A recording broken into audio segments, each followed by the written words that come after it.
In 1946, a hit song told America to get its kicks on Route 66, and for 20 years, millions did. They drove west through 8 states, and every 50 miles, a roadside diner kept them fed. Most people picture a cheeseburger and a Coke. The truth is, stranger. Number 14 was so unusual that travelers from the coasts called it disgusting, yet locals lined up every morning. Number 3 hides an ingredient modern chefs now pay top dollar to rediscover. These 25 meals fed a nation on the move, then vanished the day the golden arches went up by the on-ramp. Hit that subscribe button and let us count down the 25 forgotten Route 66 diner meals. Number 25, the hot beef sandwich. This was the meal that said you had been driving since sunrise and needed something to hold you to the next town. 2 slices of soft white bread laid flat on a plate, piled with sliced roast beef from a roast that had been in the oven since the diner opened, then buried under a ladle of brown gravy thick enough to coat a spoon. A scoop of mashed potatoes went on the side, and that got gravy too. You ate it with a fork and knife because you could not pick it up if you tried. In 1955, a hot beef plate cost about 65 cents on the Illinois stretch of the road. Truckers ordered it because it stuck to your ribs through a long afternoon behind the wheel. It was hot, heavy, and honest, and it tasted like somebody back in that kitchen actually cooked. Number 24, chicken a la king. For a few decades in the middle of the century, this was how a roadside diner told you it had class. Diced cooked chicken, mushrooms, and pimentos folded into a rich cream sauce sharpened with a splash of sherry, then ladled over toast points or a split biscuit or a nest of buttered noodles. It looked fancy. It tasted like a Sunday dinner that somebody else had cooked for you. A plate ran about 70 cents in the late 1940s. Women traveling the road ordered it because it felt like something they would never make for themselves at home. It showed up on hundreds of menus from Chicago to Amarillo, and then it just quietly disappeared, replaced by things that came out of a freezer in a bag. Number 23, liver and onions. Here is a meal that half of America grew up hating and the other half quietly loved. Beef liver, sliced thin, dredged in seasoned flour, and laid into a hot skillet slick with bacon grease, while a mountain of sliced onions went soft and golden in the next pan over. The trick was speed. Liver cooked 2 minutes aside, no more, or it turned to shoe leather and bitterness, which is exactly how most people remember it. Done right, it was mild and rich, crisped at the edges, and still faintly pink inside, the sweet onions piled on top. A plate cost about 55 cents in 1952 with mashed potatoes and a roll. Diner cooks loved it because liver was one of the cheapest things the butcher sold, often less than $0.25 a pound, and it was packed with iron and B vitamins that kept road-weary drivers from running down. We stopped ordering it the moment we could afford to skip it. The nutrition never went anywhere. The recipe did. Number 22, city chicken. There was no chicken in it. That was the joke and the genius both. City chicken was cubes of pork and veal pushed onto a wooden skewer, breaded, browned, then finished slow in the oven until tender, shaped to look like a little drumstick. Back when chicken was a luxury and pork scraps were cheap, this was how a cook gave the family the feeling of fried chicken without the price of it. By the 1950s, it had become a diner standard across the industrial Midwest stretch of the route, through Illinois and into Missouri. A skewer or two came with potatoes and gravy for about 60 cents. The breading went crisp and golden, the meat stayed juicy on the stick, and children who had never tasted real chicken thought this was the real thing. It is almost completely gone now. Most Americans under 60 have never heard the name, let alone tasted it. Number 21, the horseshoe sandwich. If you pulled off Route 66 in Springfield, Illinois, and you were really hungry, this was the meal you asked for by name. It started with thick toast, piled with a hamburger patty or a slab of fried ham, then crowned with a pile of French fries, and then the whole open-faced monster was drowned in a hot, sharp cheese sauce made with real cheddar and a splash of beer. They called it a horseshoe because of the shape of the meat and the way the fries fanned out like nails in a shoe. A smaller version was a pony shoe. It came to the table on a sizzling platter, the cheese sauce running down into the fries, and you ate the whole thing with a fork. A full horseshoe cost about 75 cents in the 1950s, and it ended arguments about whether you were still hungry. It is still served in central Illinois, but almost nowhere else, and most of the country has no idea it ever existed. Number 20, American goulash. This had nothing to do with Hungary, and everyone knew it. Elbow macaroni, ground beef browned with onion, a can of tomatoes, a shake of paprika, and whatever was wilting in the walk-in, all stirred together in one big pot and held warm on the back of the stove. It cost the kitchen almost nothing, and it sold for about 50 cents. The tomatoes went sweet and deep as they simmered. The macaroni soaked up all of it, and the beef gave it enough body to hold a working man until quitting time. It was the meal that fed the road crews building the very highway the diner sat on. Now it lives only in church cookbooks and the memories of people who grew up eating it on a Tuesday. Number 19, the cozy dog. Out in front of the Cozy Dog Drive-In on the Springfield stretch of Route 66, a man named Ed Waldmeyer was selling something he had perfected in the Army. A hot dog dipped in cornmeal batter, fried golden, and served on a stick so a traveler could eat it with one hand and keep moving. He called it a cozy dog. Most of America would later call it a corn dog. It cost a nickel in the late 1940s. The batter went crisp and slightly sweet.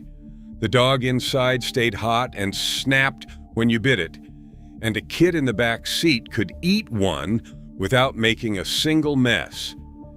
It was food built for the road, for a family that did not want to stop long, for the new American idea that you could eat a meal in a moving car. The corn dog survived. The cozy dog, dipped fresh and fried to order at a counter while you waited, mostly did not. Number 18, Salisbury steak. Call it hamburger steak, call it chopped steak. It was the diner's clever way of selling you the cheapest beef in the building and making you feel like you had ordered something grand. Ground beef mixed with breadcrumbs, egg, and onion formed into an oval patty, browned hard, then simmered low in a dark mushroom and onion gravy until it was tender all the way through. It arrived smothered, sitting in a pool of that gravy with mashed potatoes alongside to catch the overflow. A plate cost about 65 cents in 1956. The breadcrumbs stretched the meat, the gravy hid any dryness, and the whole thing yusted far more expensive than the dime's worth of beef inside it. Named after a doctor who thought Americans should eat more beef, it became the workhorse of the dinner menu from Chicago to the California line. Frozen dinner companies eventually stole the name, slapped it on a foil tray, and the real thing, made fresh in a skillet, faded out from under it. Number 17, the pork tenderloin sandwich. Across the heartland stretch of the road, this sandwich was a point of pride. A thin cutlet of pork, pounded out wide and flat until it was bigger than a dinner plate, breaded and deep fried until it crackled, then laid on a small hamburger bun that it dwarfed completely. The meat hung out past the edges by inches on every side. You dressed it with mustard, pickle, and raw onion, and you ate the bun part first because there was no other way to manage it. It cost about 45 cents in the 1950s. The contrast was the whole magic of it, that shattering crisp crust against the tender pork, the tiny soft bun lost somewhere in the middle. It is still a sacred thing in parts of Indiana, Illinois, and Missouri, but the breaded, fried, made-to-order version has all but vanished from the rest of the country. Number 16, the Frito chili pie.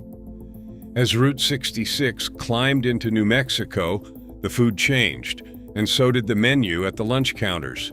The Frito pie was the proof of it. A cook would split open a small bag of corn chips right down the side, ladle a scoop of red chili and beans straight into the bag, then top it with cheese and chopped onion and hand it to you with a fork still standing in it. You ate it out of the bag. It cost about a quarter. The chips went soft at the bottom and stayed crunchy on top, and the whole thing carried the deep, earthy heat of New Mexico red. It was cheap. It was hot. It required no plate, and it tasted like nowhere else on the road. Today it shows up at fairs and ballparks, stripped of its chili and its meaning. First pattern break. Here is what nobody puts in the song. The diner itself was the thing, more than any single plate that came out of its kitchen. Picture it.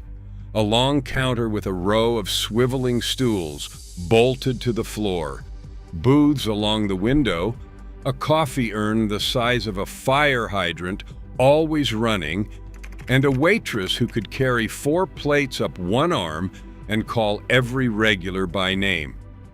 She knew the truckers by their rigs and the families by their license plates. The cook worked a flat top 6 feet long and never wrote anything down. For a traveler 1,000 miles from home, eating alone at a counter in a town whose name they would forget by morning, that diner was the only warm room for 100 miles in any direction. The food was good, but the real thing they were selling was the feeling that, for 20 minutes, somebody was glad you walked in. Number 15, the patty melt. This was the cook's masterpiece disguised as a sandwich. A thin beef patty, smashed and seared, laid between 2 slices of rye with a pile of onions that had been cooked down slow and sweet, and a slice of Swiss or American cheese on each side of the meat. It was a cheeseburger and a grilled cheese that had fallen in love. A patty melt ran about 55 cents in the 1950s. The rye gave it a tang the bun never had. The onions made it taste like something a grandmother would simmer for an hour. And the griddle made the whole thing shatter and ooze at the same time. It survived in a few old coffee shops, but the slow onions and the rye and the pressing got lost. Most places now just sell you a burger and call it close enough. Number 14, the fried brain sandwich. Here is the one that made travelers from the coasts push their plates away, and the one that locals around St. Louis ate for breakfast without a second thought. Pork brains, soaked and cleaned, sliced thin, battered and deep-fried until golden, then piled high on white bread or a bun with pickle, onion, and mustard. The texture was creamy, almost custard soft inside that crisp fried shell, and the flavor was mild, far milder than the idea of it. It sold for about 35 cents, and it was one of the cheapest hot sandwiches a working man could buy, because the brains were a part of the hog that most of the country threw away. Along the Mississippi stretch of the route, The brain sandwich was a tavern and lunch counter staple, no stranger than a fish fry. Eastern tourists wrote home about it in horror.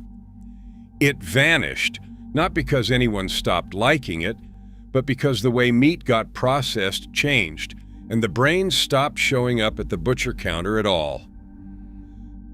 Number 13, the chili size. By the time Route 66 reached its end at the Pacific, in the diners and chili parlors of Los Angeles, the great traveler's meal was the chili size. The story goes that a counterman at a place called Tommy's kept 2 pots going, one of chili and one of chili with no beans, and the order for a hamburger with chili over it got written as chili, size large. The name stuck.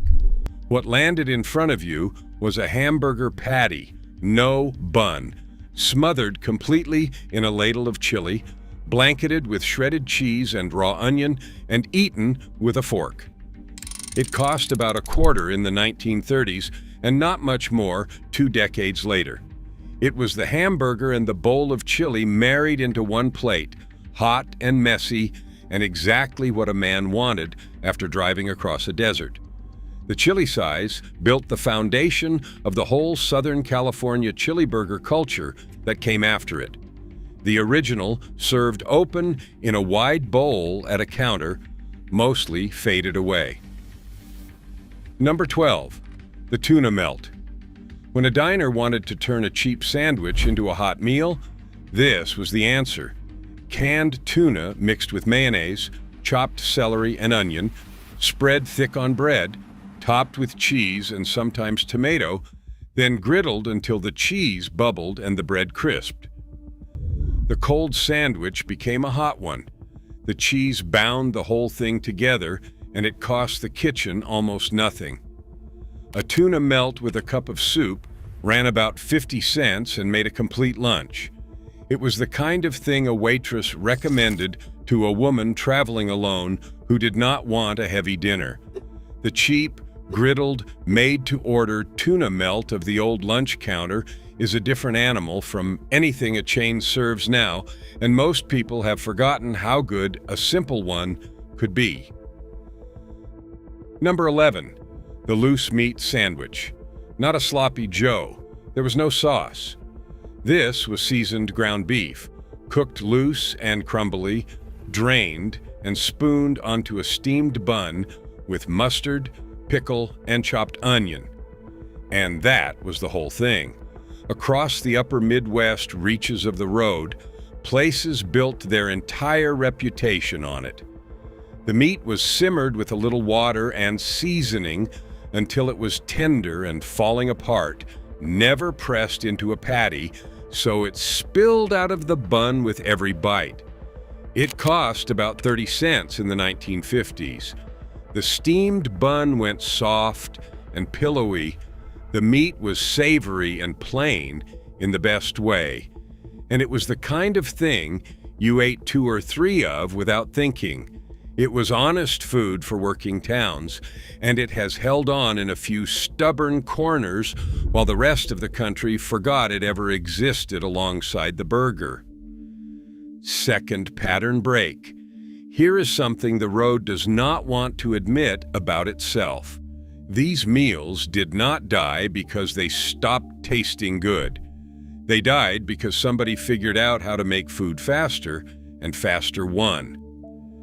In 1956, the same year the song was still on the radio, Congress passed the law that built the interstate highways, the wide, fast, 4-lane roads that would let a family blow past every little town on Route 66 without ever slowing down. And where those new highways met the on-ramps, a new kind of restaurant went up, where the food was already cooked, already wrapped, already waiting under a heat lamp before you walked in. No waitress who knew your name. No cook working a roast since dawn. No pie cooling on the counter. Just speed, and a price the diner could not beat, and a hamburger that tasted exactly the same in Illinois as it did in Arizona. The diners on the old road watched the cars stop coming. One by one, the counters went dark. We did not lose these meals. We traded them for a few minutes, saved on a trip we were in too much of a hurry to enjoy. Number 10, the open-faced hot turkey sandwich. This was the meal that turned the noon specials, leftovers, into the star of the dinner rush. Slices of roast turkey laid over white bread, a scoop of stuffing, or mashed potatoes alongside, the whole plate flooded with turkey gravy, sometimes a spoonful of cranberry on the side. It was Thanksgiving served on a Tuesday in March to anyone who walked in. A plate cost about 65 cents in the 1950s.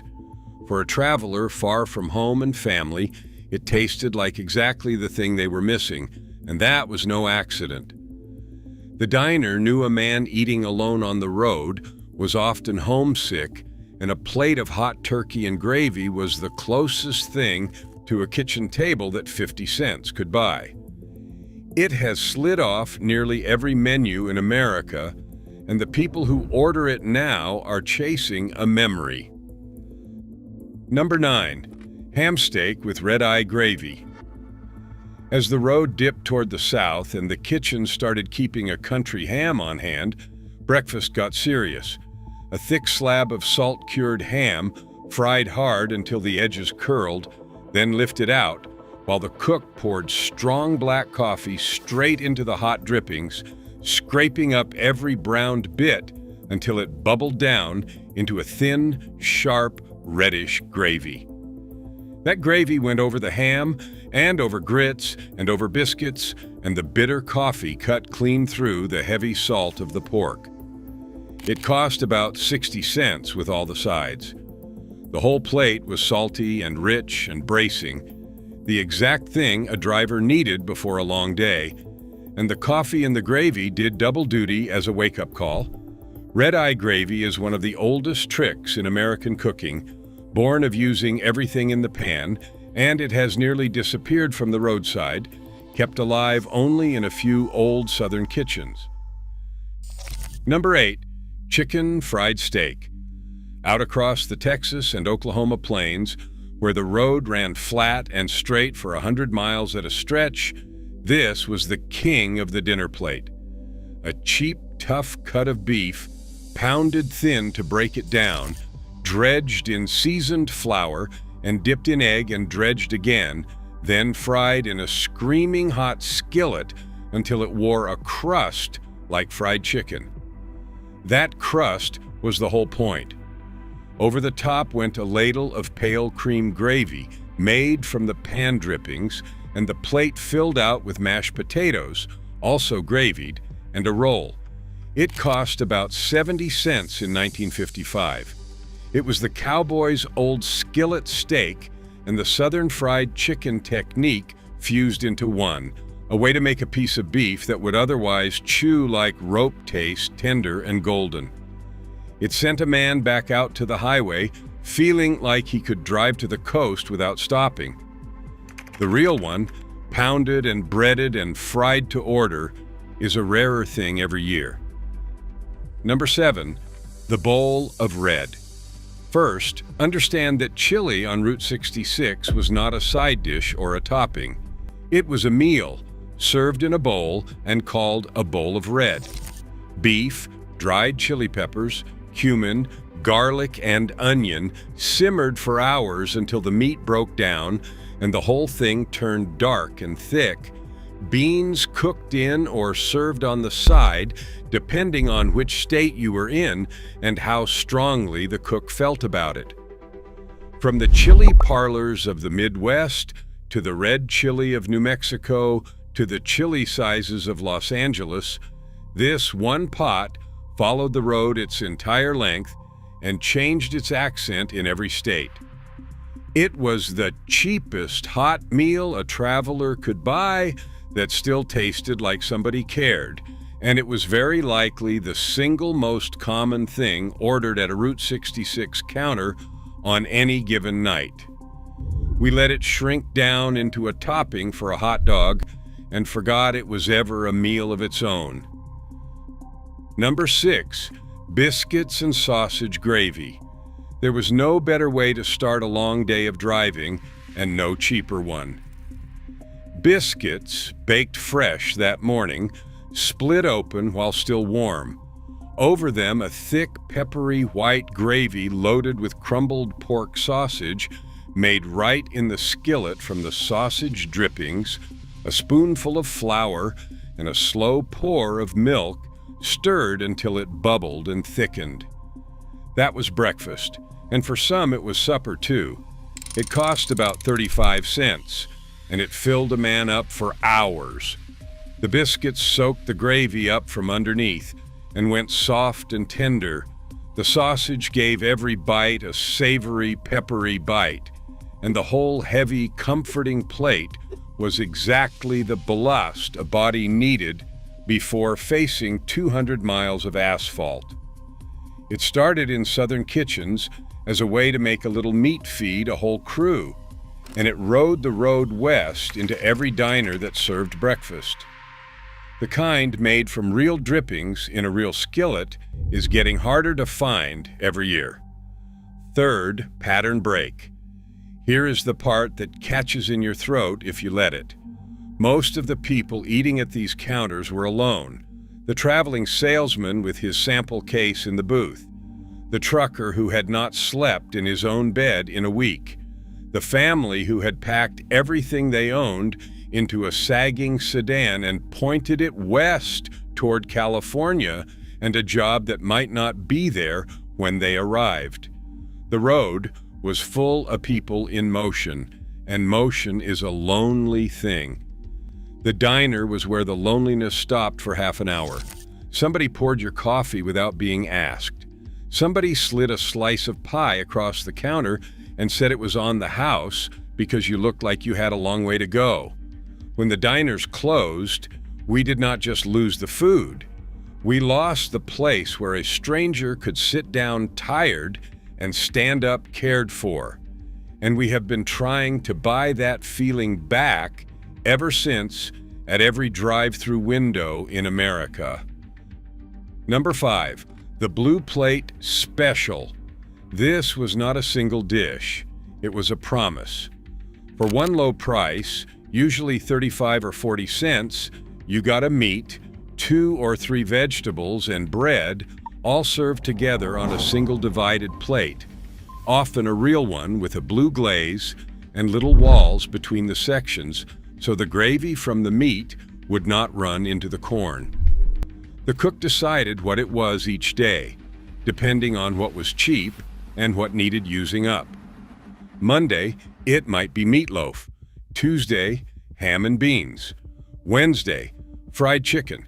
You did not order off the menu. You ordered the special, and you trusted the kitchen, and the kitchen fed you well because their reputation rode on every plate. The Blue Plate Special was how a working person or a family stretching every dollar to reach the coast ate a complete hot dinner for the price of a few coins. It was the daily heartbeat of the American diner, and the divided blue plate it was named for is now an antique people pay good money to collect. Number 4, the malted milk. Behind the counter at the soda fountain end of the diner stood a machine that, for a generation of Americans, made the single best thing on the menu. A scoop of ice cream, cold milk, flavored syrup, and a heaping spoonful of malt powder, all dropped into a tall metal cup and spun under the mixer until it was thick and frothy and barely drinkable through a straw. The malt was the secret. It gave the shake a deep, toasted, almost nutty richness that a plain milkshake never had. The soda jerk made it in front of you and served the extra still in the metal cup on the side, so you got a glass and a half for your 15 cents. On a blistering afternoon in the desert stretch of the road, a cold malt was the most wonderful thing in the world. The machines are mostly gone now, and the powder with them, and a whole generation has grown up never tasting the difference between a milkshake and a real malt. Number 3, the homemade pie. Here is the ingredient modern chefs are paying top dollar to rediscover. It was lard. Every good Route 66 diner had a glass case by the register turning slowly, full of pies the cook or the owner's wife had made that morning: apple, cherry, banana cream, coconut cream, chocolate, lemon meringue. And the thing that made those crusts shatter into flakes the way no store pie ever could was lard, rendered pork fat, worked into the flour cold. It made a crust that was tender and crisp at the same time, something butter alone could not quite manage. A slice cost about 15 cents, 20 with a scoop of ice cream melting over the top. The cream pies stood 3 inches tall under clouds of meringue. For decades, the PIE was how a diner showed off, the thing that brought regulars back and made travelers tell their friends about a little place outside Tulsa. When the diners closed, that knowledge nearly went with them, until a new generation of pastry cooks went looking for what Grandma knew and found the answer was the cheap fat we had thrown away. Number 2, the root beer float. They called it a black cow, and for a kid in the back seat of a hot car, it was heaven in a glass. A tall glass, 2 scoops of vanilla ice cream, then root beer poured slowly over the top, so it foamed up into a thick brown head that climbed the says. It cost a dime. Half of it you drank, half of it you ate, and the bottom of the glass held a slurry of melted ice cream and flat root beer that was somehow the best part. Drive-ins and diners all along the route built whole reputations on their floats, served in frosted mugs at the window so a family never had to leave the car. It was simple, it was cheap, and it was pure joy. The float survived in name, but the frosted mug and the slow pour and the soda jerk who made it just for you mostly did not. Number 1, the bottomless cup of coffee. At the top of this list is the thing that was not really a meal at all, and yet it was the soul of every diner on the road. A heavy ceramic mug, white with a thick rim, filled with black coffee from an urn that never stopped running, and the unspoken promise behind it that the waitress would come back and fill it again and again and again for the same nickel as long as you sat there. It was the cheapest thing on the menu and the most important. The cup of coffee was what a lonely traveler bought when he could not afford a meal, just to sit in the warm and be among people for a while. It was what the trucker nursed at 3 a.m. to stay awake for the next leg. It was what 2 strangers in adjoining stools talked over until they were not strangers anymore. The coffee was rarely good. It did not have to be. It was hot. It was endless. And it came with the only thing the road could not sell you anywhere else, a seat at a counter where, for as long as your cup stayed full, you belonged somewhere. When the last of those diners went dark, that is what America lost. Not the recipes. The welcome. Here is the challenge. The next time you are on a long drive, get off the interstate. Find one of the old places still hanging on along a stretch of the original road, the kind with a counter and a pie case and a coffee urn that never quits. Order the blue plate special, whatever it is that day. Get a slice of pie with a lard crust if they still make one. Tell me in the comments if the food was better than the drive-thru you would have hit instead, because I think you already know the answer. Drop the meal you would try first. I want to know if the horseshoe sandwich gets more love than the bowl of red, because these were never just diner meals. They were the welcome a whole country gave its travelers, mile after mile, before we decided we were in too much of a hurry to stop.